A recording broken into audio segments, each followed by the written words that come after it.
যে লকডাউনের কারণে এবার ঈদগাহে না যেতে পারলে আমরা কিভাবে বাড়িতে ঈদের সালাত আদা করব।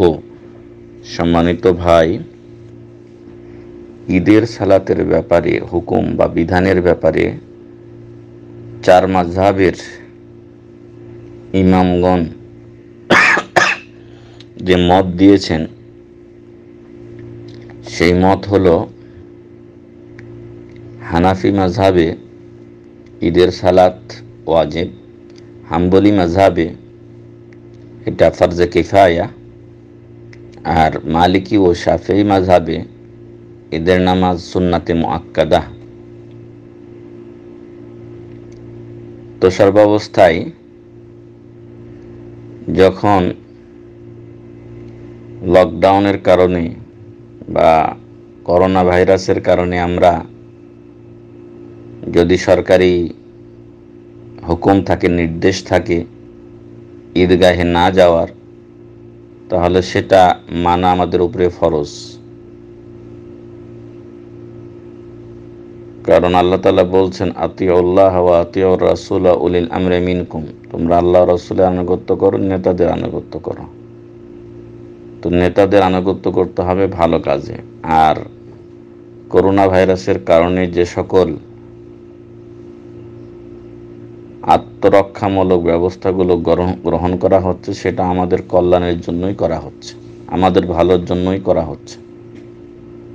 যদি কেউ এই ক্ষেত্রে আইন অমান্য করে তো সে গুনাহগার হবে। রাসূল সাল্লাল্লাহু আলাইহি সাল্লাম বলছেন, মান আতা আল আমিরা ফাকাদ আতা আইনি, যে আমিরের আনুগত্য করলো সেজন্য আমারই আনুগত্য করলো। ওয়ামান আসা আমিরি ফাকাদ আসানি, আর যে আমার নেতার অবাধ্য হলো সেজন্য আমারই অবাধ্য হলো। তো এই জন্য নেতার আনুগত্য করতে হবে। যদি তারা এই মর্মে নিষেধাজ্ঞা জারি করে তাহলে ঈদগাহে যাওয়া যাবে না। পরিবর্তে নিজ নিজ বাড়িতে ঈদের নামাজ সকলে আগের নিয়মেই আদা করবে, অর্থাৎ 2 রাকাত ঈদের সালাত আদা করবে। সূর্য ওঠার 10 মিনিট পর থেকে নিয়ে 10-15 মিনিট বা 20 মিনিট পর থেকে এ সালাত নিজ নিজ বাড়িতে আদা করবে। আগে যেভাবে আমরা আদা করেছি সেভাবেই প্রথম রাকাতে তাকবীরে তাহরিমা দিয়ে তারপরে 7 তাকবীর দিবে, আর পরের রাকাতে সাজদা থেকে উঠে 5 তাকবীর দিবে অতিরিক্ত, আর বাকি নামাজ যেভাবে আমরা পড়ি সেভাবে আদা করবে। তবে যেহেতু ঈদগাহে সালাত আদায় হচ্ছে না, এই জন্য সৌদি আরবের গ্র্যান্ড মুফতি শেখ আবদুল্লাহ বিন আব্দুল আজিজ আলু শেখ হাফিজাহুল্লাহ তিনি বলেছেন যে এই ক্ষেত্রে খুতবা দিতে হবে না, যেমনটি বাসায় জুমার পরিবর্তে জোহর আদায় করলে কোনো খুতবা নেই। আর ঈদের নামাজ যাদের ছুটে যায় তাদের খুতবা দেওয়া শরীয়তসম্মত নয়, তারা শুধু ওই তরিকাতে 2 রাকাত ঈদের নামাজ আদা করে নেবে যাদের ছুটে যায়। ঠিক অনুরূপ ভাইরাসের কারণে যারা ঈদগাহে যেতে পারছেন না তারা আরও অগ্রাধিকারভাবে এই 2 রাকাত সালাত আদায় করবেন, যেহেতু তারা এখন সমস্যায় রয়েছেন। তো নিজ বাড়িতে সবাই সূর্য ওঠার 15-20 মিনিট পর থেকে শুরু করে এই নামাজটা তারা আদা করে নেবেন। জোহরের আগ পর্যন্ত ঈদের নামাজের সময় থাকে।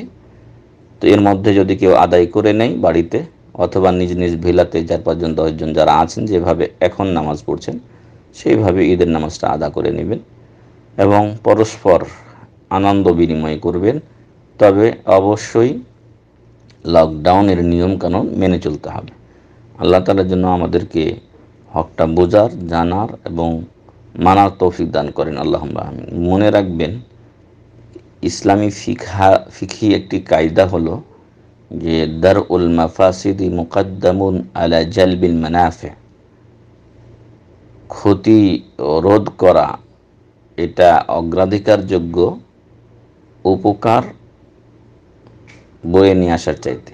অর্থাৎ একটা কাজে উপকারও আছে অপকারও আছে, সেই ক্ষেত্রে অপকারটা রোধ করতে হবে আগে, কারণ তাতে আপনাদের ক্ষতি আছে।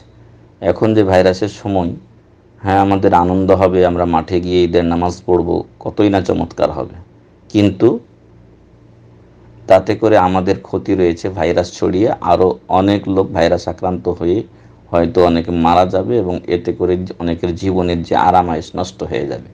তাই মানুষের জীবন রক্ষার্থে আল্লাহর রহমতেই রক্ষা হবে, তবে উপায় অবলম্বনের মাধ্যমে এই গণজমায়েতকে এড়িয়ে চলতে হবে এবং নিজ নিজ বাসাতে ঈদের নামাজ আদা করবে যদি সরকারি নিষেধাজ্ঞা থাকে। আশা করি বুঝতে পেরেছেন। জাযাকুমুল্লাহ খাইর। আসসালামু আলাইকুম ওয়া রাহমাতুল্লাহি ওয়া বারাকাতুহু।